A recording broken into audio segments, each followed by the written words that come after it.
Hi, hello, and welcome to a brand new segment of the Krea University Podcast, brought to you in collaboration with the Centre For Entrepreneurship. I'm Mitansh, your host for today's journey into the life and mind of a very special guest we have with us. Did you know that 77% working professionals face symptoms of burnout? Keeping the statistic in mind, I have a very special guest with me today, Vamshi Vasudevan, the founder of Anyo, an app that focuses on immediate support in a non-judgmental space for wellness.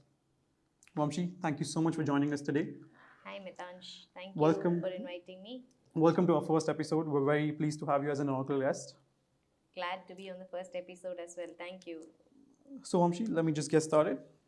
For those hearing about Anyo for the first time, what exactly is Anyo, and why is it so relevant in today's world?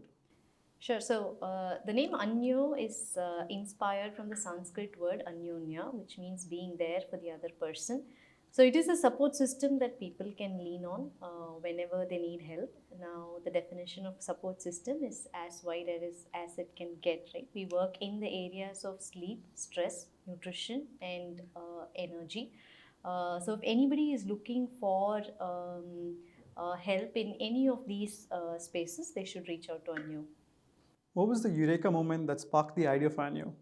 For people who are watching this podcast, I come from financial services background. I've always done financial services prior to starting a wellness company. What triggered me into this has been a sequence of things, right? I wanted to do something that's impactful, and I was looking for areas that means impact to me. In the course of me figuring out what I wanted to do, I met a person by name Jacinta. She's a coach. And I was talking to her about what I was going through in the sense of me having a good career but still not feeling satisfied and wanting to do something else. And in the course of the conversation, I felt really impacted. It's lesser to do with what the conversation itself was, and it was more about having a person to talk to and having somebody who will listen to you and not judge you. And that's when I feel impacted, and that's when I thought I should start something like this where people can come and feel supported and therefore anew. All right. So, as you mentioned, you had a successful career in finance that lasted 12 years prior to this, right? So, a lot of people these days have an idea. They know they have a problem that they want to solve, but they just don't know what's the first step to take. How do they make that leap, right? So here you are in the past with a really successful career, and also knowing that you want to solve a problem. So what was the first thing that you did to get started on Anyo? Okay, so mine is a little bit different because I transitioned from a sector that's completely different into wellness. So the first thing that I had to do was to stay committed to the transition. So I found a person who is also a founding member of the company who's a psychologist, so that there's somebody coming on board with the expertise and you know that you've hired a person or somebody is joining you, and therefore you have to stay committed to the cause. Second, I took a space, a company, again, commitments that you're not moving away from what you've defined for yourself. And the moment you put in money and you get people, the cost is established, right? So that's what I did when I started Anyo. Right. So you've been building Anyo for around 15 months now? 17 months. 17 months, right. So how has that journey been, right? Are you bootstrapped right now, or? We are funded by angel investors. Right. We've raised, so we've done 2 rounds of angel investments. Right. 1.25 crores in the first round, and we are doing slightly higher amount now. So that's the second round. So regarding the journey, it's been great. A lot of myths broken. Generally, we always believe in fairy tale stories, right? You're expecting things to move fast. You're expecting things to you love your product, and you think it's going to change the world the moment it is launched. Building Anyo has taught me a lot of patience, taught me to become a better listener. Feedback is real. Whatever you build, it's about what people want, and therefore going back to the users, asking them for feedback and staying true to the cause, and being patient about what the end result is, what I've learned in the last 17 months. Right. So how many people are part of Anyo right now? So we are a team of 15, primarily 3 teams. Anyo itself, according to us, is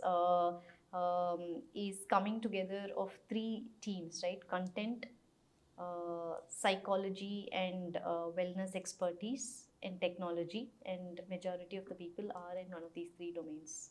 How difficult has been, right, while building a startup, getting the right people on board, getting people to believe in your vision? How difficult has that been, and how have you been able to do that? Sure. So, believing in wellness, so finding people with the right mindset is difficult. And when it comes to a cause like wellness, it is even more difficult, because people genuinely have to believe in the idea to be a part of, to be a part, to feel satisfied in their day to day, right? And I think I found hiring for technology most difficult. Otherwise, the rest was still okay. So with all the progress in the past 17 months, what's next on the cards for Anyo over the next 3 to 5 years? We've just started. The company is 17 months old. The app is, so we are primarily an app. Right. The app is 6 months old. So we've just begun. We are reaching out to corporates to be their partner for wellness. We've currently tied up with 6 corporates, and we are looking to establish ourselves as a go-to vendor for wellness for corporates. So that's our goal for the next 1.5 years. We also have a retail version which people can download and use. But our primary focus is going to remain, so in terms of sales funnel, it will be reaching out to more corporates. In terms of what the app itself will do is breaking barriers to seek help is what we want to primarily focus on. Therefore, you will see different features in the app which is beyond just therapy. So we have a venting platform, we have a community channel, we run workshop every Saturdays, we have daily live. So we want to increase the number of ways by which people can seek help, and therefore being a true support system. So we'll keep adding features that will lead us to the goal. That's on the app. And thirdly, in terms of capabilities, we are thinking if we should have the app multilingual, because it will help more people access the app. So these are the 3 areas that we want to work on. Focus is going to be on corporate distribution. So as we discussed earlier, you're born and brought up in Chennai. You did your undergraduate in Chennai, your master's in Chennai. So is there anything along your childhood that you picked up, right, for wellness or for entrepreneurship that you learned along the way and just happened to manifest later in your life? Sure. So I like the culture of this city for sure. So that's one thing that I like the idea of starting this company in Chennai, because I like its culture. 2, yoga is something that's very close to my heart. I've been a yoga practitioner for a very long time. The culture of the city and yoga are 2 things that inspired me personally to take on the wellness journey. All right. So as a lot of people might not know, you're also an alumni of IFMR GSB. This is a personal question, right? Is there any unforgettable moment or any personal favorite moment from your journey at IFMR GSB? Something that you remember? A lot of memories. But that one moment, that one thing that you probably wouldn't forget for a long, long time. Any fun memory? Fun is so we studied out of the Nungambakam Kotadi Road campus, which was the previous campus of IFMR. So it was a smaller campus, but a lot of memories. You remember a place for people and emotions, right? I think we have quite a lot from Abhyudaya, which was events that we used to run then, which was fun, to celebrating Holi together in campus. I loved everything about the place, and I still The friends that I have are friends from the campus, right? I think that's what IFMR has been to me. So now reflecting your time at IFMR GSB, how did the education there or the life there prepare you for entrepreneurship or Anyo? I did financial engineering at IFMR. At that point, I wanted to do something more quant, right? That was something that drove me to the course, and I enjoyed solving all the equations that I did then. But looking back, I think the college has prepared me for entrepreneurship without even me realizing that I'm going through this journey. The sessions hosted by industry, in people from industry, people from um, corporate background, particularly were very, very insightful. And one thing that I always recollect very fondly about IFMR is the accessibility of the professors, from Lakshmi ma'am to Raghu sir and Viji ma'am. I was always able to reach out to them. Bala sir, reach out for help. Even when I started the company, I reached out to them for network and connections, right? So the connect with the college has always remained, and I've always taken help from the college and the professors, and they've always been willing to support and help. I think that's one thing that I would really appreciate about people at IFMR, the professors in particular.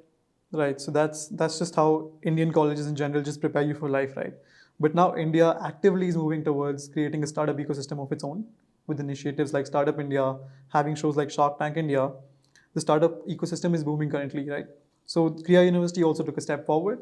We established the Centre for Entrepreneurship in November 2023 that aims to build, promote, and help entrepreneurs in any way possible, which can be from starting their company to their initial funding, right? So how important of a role do you think the CFEs and the e-cells of the country will have a role to play in the future? See, it is extremely important. Like I said, I never thought about entrepreneurship. It just happened. I was always thinking of a quant role. I was thinking about companies that I can crack for placement. That was my mindset when I did MBA. Versus when I see people now, most of them are talking about entrepreneurship and setting companies, which I think is a welcome change. I don't know why it didn't occur to us then, and what has changed, but I surely think that the ecosystem has a larger role to play. People from families watching Shark Tank on TV to students hearing entrepreneurship as a way forward in colleges. It's a positive reinforcement of what we can do with our career and lives, and I think it's good to see such initiatives.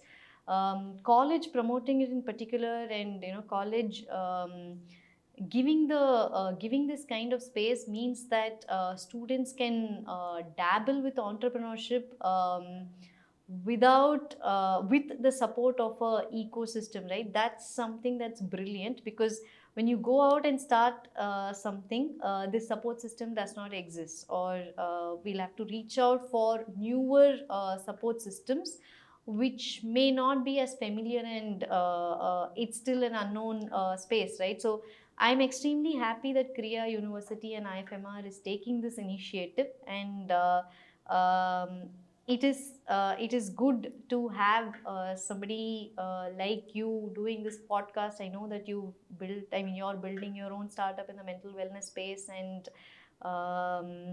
you're a part of the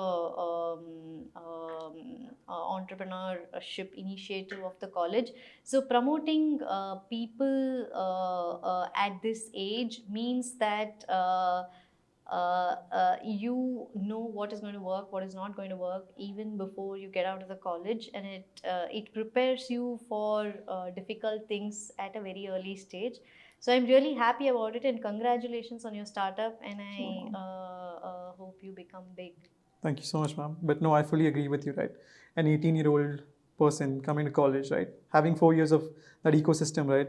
That's just so much of an advantage for every youngster in the country with entrepreneurship, right? But since we're talking about mental health and wellness, right? My question to you is mental health in today's world can be a double-edged sword. So how does one entrepreneur or someone venturing into this walk the rope carefully? So the problem with mental wellness is lack of regulations. So financial services, for example, is a highly regulated space, right? So you have a body like RBI watching most of the every activity of yours, literally. In every other profession, you know who's the regulator and what are the regulations, except for something to do with mental wellness. I see that it's something that. That is imminent, and working with the view that regulations are imminent is what entrepreneur in this space needs to do. That means being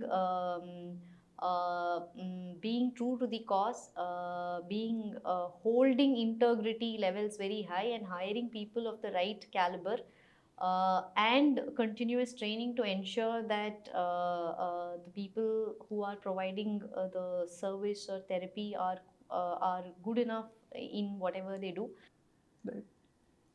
My last and final question to you would be, what advice would you give to anybody who wants to become a new entrepreneur? Just start. I think that's it. Rest falls in place. I think the trouble is in starting. It took a long time for me to start. Even after I took almost a year to be sure if I want to be in this space, if I will find people who like what I'm doing, etc. But whatever I researched in the 1 year didn't was just needed to start. But after I started, I realized that the real world challenges are very different from whatever research I read on Google or figured out with friends. So starting is, I mean, just getting started is the toughest point, and I think once they start, things fall in place. And being, at least if you're building something, whoever is the customer, right, being open to customer feedback, I think is equally important. Most of the times when people critique you badly, it feels it hurts. So yeah, I think having people who are difficult to deal with is sometimes good. All right, Vamshi. Thank you so much for joining us in the inaugural episode of our podcast. It's been a pleasure to have you here. To our listeners, thank you for tuning in on the inaugural episode. Until next time, keep dreaming, keep doing, and let's build together. Goodbye.